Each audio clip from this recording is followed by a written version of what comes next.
Clédou et l'ensemble de son réseau, désormais plus proche de vous. Les sports, les infos, la musique, l'actualité, le tout tamisé et servi à chaud pour vous sur Radio Clédou.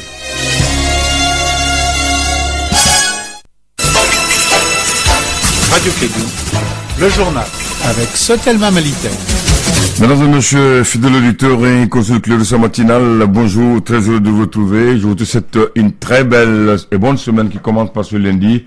17 septembre de l'an 2018, il est 7h08 en temps universel, le journal première édition. Nous allons retrouver Bakary Sissé qui est de retour. Bakary, bonjour. Oui, bonjour Abdoulaye à toi, bonjour à toutes et à tous. Bienvenue dans cette édition, la première de Clédou Info. Dans ce journal, nous allons parler du premier conseil des ministres du président Ibeka, les seconds quinquennat. Bien sûr, le président Ibeka a présidé le premier conseil des ministres de son second mandat. Il a donné notamment instruction au gouvernement de poursuivre avec sérénité l'application de l'accord de paix conclu en 2015. On en parlera dans ce journal avec Kassim Traoré. Et puis, dans le cadre de la célébration du 22 septembre 2018, le président Ibeka a décidé donc l'organisation d'un défilé pour célébrer les festivités marquant les 58 ans de notre indépendance. On en parlera également avec le général Abdoulaye Coulibaly, chef d'état-major adjoint des femmes. Et puis, l'actualité internationale va nous conduire en Mauritanie dans l'attente toujours des résultats du second tour de l'élection législative régionale et municipale qui s'est tenue samedi. La commission électorale a donné hier dimanche les premières tendances. La totalité des résultats devrait être connue en début plus tard, donc demain mardi soir. C'est le titre de ce journal. Les développements dans un instant avec Bakary Sissé.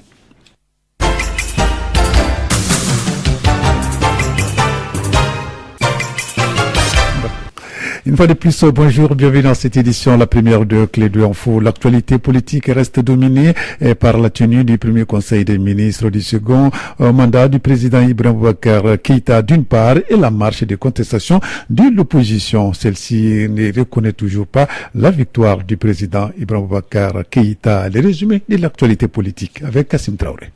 Un nouveau ministre était au palais de Koulouba pour le premier conseil des ministres du second mandat du président Ibeka. Occasion pour le chef de l'État de dévoiler sa feuille de route. Ibrahim Boubacar Keïta, président de la République du Mali. Premièrement, la gouvernance et les réformes politiques et institutionnelles. Deuxièmement, la promotion d'une croissance inclusive. Troisièmement, le développement du capital humain et l'inclusion sociale. Quatrièmement, l'environnement, le changement climatique et le développement durable. Enfin, notre présence au monde, la diplomatie, la coopération internationale et le partenariat. Je vous instruis à poursuivre avec célérité la mise en œuvre de l'accord pour la paix et la réconciliation au Mali, issu du processus d'Alger. L'opposition malienne dit avoir mobilisé 25 000 personnes pour une marche de contestation de la fraude électorale. Tcheblin Dramé, directeur de campagne du candidat Soumaïla Sissé. Ibrahim Boubacar Keïta n'a pas été élu. Son mandat est fini le 3 septembre 2018.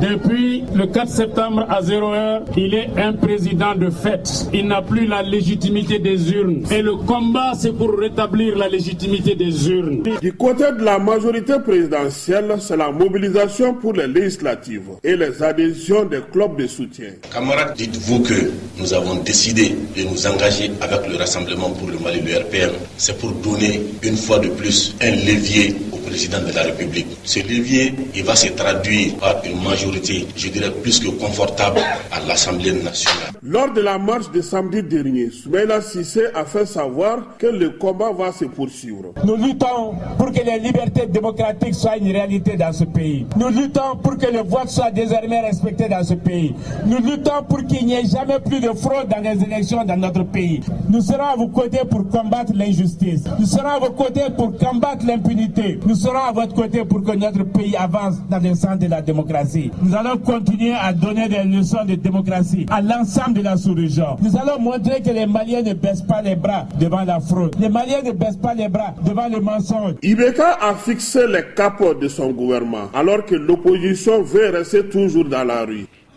Donc là, l'opposition veut rester toujours dans la rue. Propos de Kassim Traoré.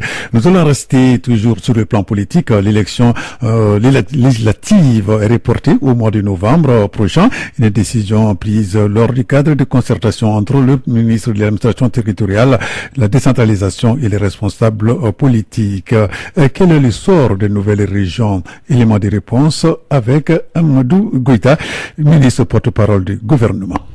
Le gouvernement avait souhaité que les nouvelles régions participent aux élections législatives à venir, que l'opéralisation se termine afin qu'il y ait un mouvement d'ensemble. D'ailleurs, le PM avait saisi la Cour constitutionnelle pour prolonger un peu, mais l'avis de la Cour, c'est de respecter le délai. Donc nous sommes obligés de rester dans le délai constitutionnel qui dit que le mandat des députés est de 5 ans. Je crois que le ministre de la Justice entreprendra dans les jours à venir avec le ministre de la Fonction publique comment trouver un terrain d'entente pour que cela ne soit pas un frein à la tenue de ces élections législatives. La composition du gouvernement relève de la souveraineté du président de la République. Sur proposition du Premier ministre, le président de la République nomme les membres du gouvernement. Donc, ce sont les Maliens et les Maliennes qui ont été nommés. Prions qu'ils soient à la hauteur de la mission à eux assignée. Voilà, monsieur le ministre Amadou Goïta, ministre porte-parole du gouvernement. On a donc sur un autre plan, j'ai dit dans les titres, dans le cadre de la célébration du 22 septembre 2018, le président de la République a décidé de l'organisation d'un défilé pour célébrer les festivités marquant les 58 ans du Mali indépendant. Ce défilé doit se dérouler sur l'avenue Mali à la CI Amdalaï. Les exercices de simulation de ce défilé ont commencé à la CI des Milles. Le général Abdoulaye Koulibaly, chef d'état-major, major donc adjoint des FAMA, nous donne des explications. Aujourd'hui, on a fait un exercice grandeur nature. Depuis à peu près un mois, dans l'ombre, les hommes et les femmes des forces armées de sécurité sont à pied d'œuvre pour se préparer pour le 22 septembre, pour fêter avec éclat sur instruction du chef suprême des armées, qui veut que ce 22 septembre, le 58e anniversaire de l'indépendance du Mali, soit fêté avec éclat. Pour cela, nous, forces armées de sécurité, nous nous mettons à pied d'œuvre pour que le jour J, nous puissions montrer au peuple malien un défilé digne de ce que le peuple malien se reconnaissent dans son armée et que le peuple malien soit fier de son armée. C'est pour cela, aujourd'hui, c'est un premier exercice. Nous allons faire un deuxième, plus un troisième avec les pays partenaires qu'on a invités, les pays amis, des pays invités qui seront là. Aujourd'hui, on a atteint le niveau, on est pratiquement à 99% du niveau de mobilisation des troupes.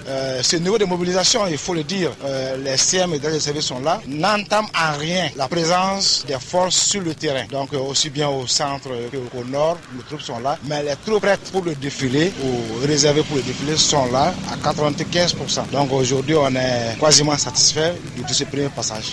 En charge des loups. Voilà, donc là, on se prépare donc pour les festivités du 50e anniversaire de notre indépendance. L'actualité internationale à présent en Mauritanie, dans l'attente des résultats du second tour de l'élection législative régionale et municipale qui s'est tenue samedi dernier, la commission électorale a donné hier dimanche 16 septembre les premières tendances. La totalité des résultats devrait être connue au plus tard mardi soir. Le report de voix ne semble pas avoir bien fonctionné pour les islamistes de Tawazoul. Du coup, l'opposition ne pourra compter que sur les 31 sièges gagnés à l'issue du premier tour et le 1er septembre dernier. Le parti au pouvoir, l'Union pour la République, UPR, qui avait remporté 67 des 131 sièges pourvus au premier tour, a raflé les 22 sièges toujours en ballottage.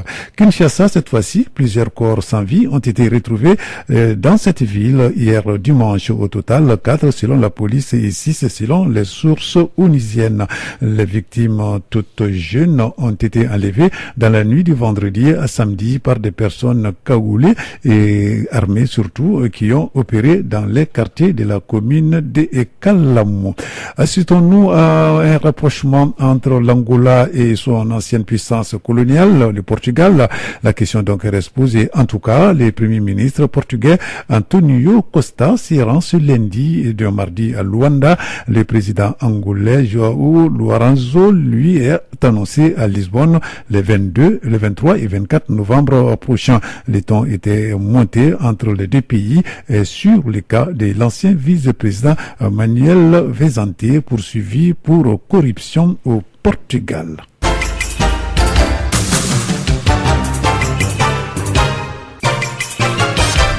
Retour ici à Bamako, l'invention, moteur du développement industriel, c'est le thème de l'édition 2018 de la Journée africaine de la technologie et de la propriété intellectuelle. Elle a été célébrée au cours de la semaine dernière par le ministre du Développement industriel à travers le Centre malien de promotion de la propriété intellectuelle. Nous allons écouter Boubacar Traoré, il est le directeur par intérim du CEMAPI, Centre malien de promotion de la propriété intellectuelle, propos recueillis par Mahamadou Kane. Nous célébrons la 19e édition de la Journée africaine de la technologie et de la propriété intellectuelle.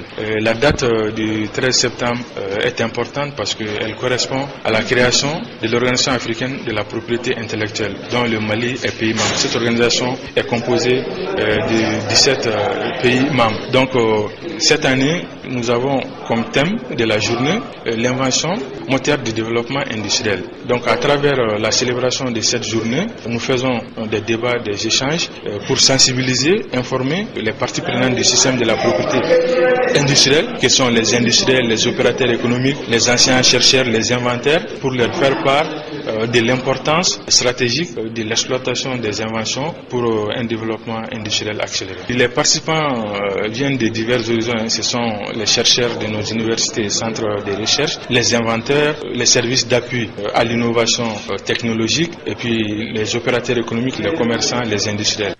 Boubacar Traoré, directeur par intérim du Centre malien de promotion de la propriété intellectuelle, propos recueillis par Mahamadou Kane. Avant de nous séparer, une bonne nouvelle peut-être pour les Africains. 10 pays africains ont annoncé clairement leur intention de se doter de centrales nucléaires. À l'horizon 2025, au moins 5 pays africains en seront équipés, en plus de l'Afrique du Sud, seul pays du continent à disposer d'une centrale dotée de 2 réacteurs. Et pour l'Agence internationale de l'énergie nucléaire, aujourd'hui, plus du tiers des pays candidats à l'énergie nucléaire sont africains. Et pour parvenir à faire face à leurs besoins énergétiques croissants, plusieurs pays souhaitent recourir à l'atome. De plus, le continent dispose d'importantes réserves d'uranium très convoitées et l'Afrique est devenue une nouvelle Eldorado pour les promoteurs de cette technologie coûteuse. Une ruée, en tout cas, vers l'énergie nucléaire, encouragé par la Chine, la Russie et la France. Voilà, donc c'est tout pour cette édition, la première de Clé d'Info. Il est exactement 7 heures, passé de 12 minutes dans notre studio. Merci de l'avoir suivi. Présentation Bakary Sissé, mise en onde Abdoulaye Andane. Restez avec nous dans un instant, la rubrique Elect sur notre antenne.